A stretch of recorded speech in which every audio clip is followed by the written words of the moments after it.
حضرت حسن بصری رحمۃ اللہ علیہ فرماتے ہیں کہ میں ایک مرتبہ متقی شخص کے جنازے میں شریک ہوا۔ نماز جنازہ ادا کرنے کے بعد سب لوگ واپس گھروں کو چلے گئے اور میں جنگل کی طرف چل دیا کہ وہاں کچھ دیر بیٹھ کر اللہ کی قدرت پر غور و فکر کر سکوں۔ میں گھنے جنگل میں ایک مقام پر بیٹھ گیا کہ اچانک میری نظر دو درختوں میں چھپے ایک غار پر پڑی۔ میں نے دل میں خیال کیا کہ یہ یقیناً چوروں اور ڈاکوؤں کی اماج گاہ ہوگی، لیکن پھر میں نے اس کے قریب جانے کا ارادہ کیا۔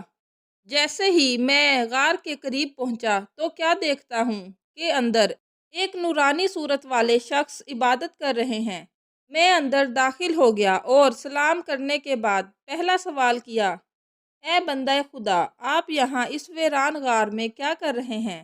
انہوں نے جواب دیا، جناب، میں نے سنا تھا کہ بصرہ میں بہت سے نیک لوگ موجود ہیں، لہٰذا میں ان سے فیض پانے اور اللہ کے حضور عبادت کرنے کے لیے ملک شام سے بصرہ آ گیا، اور اب میں یہاں اس غار میں رہتا ہوں اور اللہ کی عبادت کرتا ہوں۔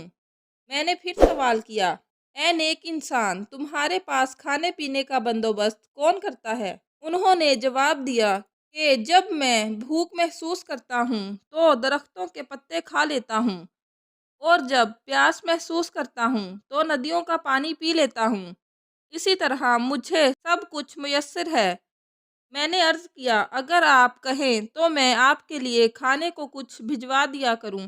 انہوں نے کہا، نہیں، میں اتنے سالوں سے تنہا درختوں کے پتے کھا کر زندہ ہوں۔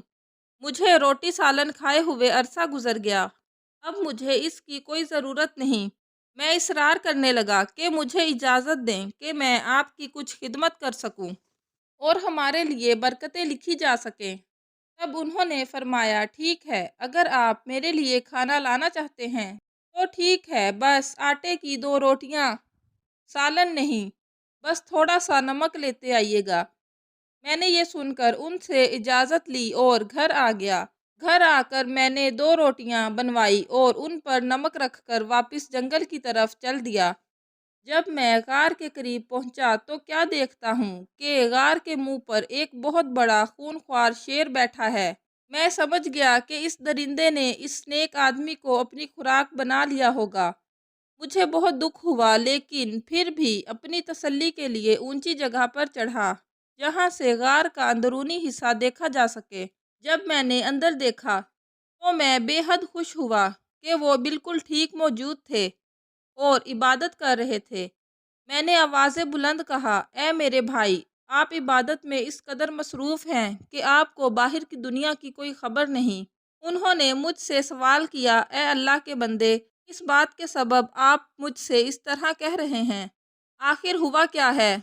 میں نے جواب دیا، غار کے منہ پر ایک بہت بڑا شیر گھات لگائے بیٹھا ہے۔ انہوں نے جواب دیا، بہتر ہوتا آپ اس سے خوف کھاتے جس نے شیر کو پیدا کیا ہے، نہ کہ شیر سے۔ پھر وہ شیر کی طرف متوجہ ہوئے اور فرمانے لگے، اے درندے، اگر تو یہاں میرے رب کے حکم سے آیا ہے، اگر مجھے نقصان پہنچانے کا تجھے حکم ملا ہے تو میں تجھے روک نہیں سکتا، لیکن اگر ایسا نہیں ہے تو یہاں سے چلا جا کہ تو میرے بھائی کی ملاقات میں خلل ڈال رہا ہے۔ ابھی اس بندے کی بات مکمل نہ ہوئی تھی کہ وہ شیر وہاں سے ایسا بھاگا جیسے کوئی اسے اپنا شکار نظر آ گیا۔ اس کے بعد میں غار میں پہنچا اور ان کے سامنے کھانا پیش کر دیا کہ جو آپ نے فرمایا تھا وہ حاضر ہے۔ میں نے جوں کی روٹیاں تھال میں رکھ کر ان کے سامنے پیش کر دی۔ حسرت بھری نگاہوں سے وہ انہیں دیکھتے رہے اور روتے رہے، اور پھر اللہ کے حضور فرمانے لگے، اے میرے پروردگار، اگر میں نے تیرے حضور کوئی مقام پا لیا ہے تو میری دعا سن لے اور اسی وقت میری روح کو قبض کر لے۔ ابھی اس نیک بندے کے الفاظ پورے نہ ہوئے تھے کہ اس کی روح قبض ہو گئی۔ میں یہ سب دیکھ کر بہت متاثر ہوا اور رنجیدہ ہو گیا۔ پھر میں شہر واپس آیا اور کچھ نیک بندے اپنے ہمراہ لیے کہ ہم سب مل کر اس دوست کی تدفین کریں۔ ایک بار پھر ہم اس غار میں پہنچے، لیکن کیا دیکھتے ہیں کہ وہاں کوئی میت موجود نہ تھی۔ ہم نے ہر جگہ تلاش کیا، لیکن ہم کو میت کہیں نہ ملی۔ سبحان اللہ، کیا شان ہے ہمارے رب کی اور اس کے نیک بندوں کی۔ میرے محترم عزیز دوستوں، آپ نے کئی بار سنا ہوگا اور اللہ پاک بار بار فرماتا ہے، حدیث میں بھی بار بار بیان ہوا ہے کہ یہ دنیا کھیل تماشا ہے، یہ دنیا ایک دھوکے کا گھر ہے، یہ دنیا دھوکے کے سوا کچھ نہیں۔ جو لوگ اس راز کو جان لیتے ہیں وہ دنیا سے کنارہ کشی اختیار کر لیتے ہیں اور صرف اللہ کی عبادت کو اپنی زندگی کا مقصد بنا لیتے ہیں۔ مگر جن لوگوں کی آنکھوں پر دنیا کے دھوکے کی پٹی بندھی ہوئی ہے وہ اس دنیا کو ہی سب کچھ سمجھ لیتے ہیں۔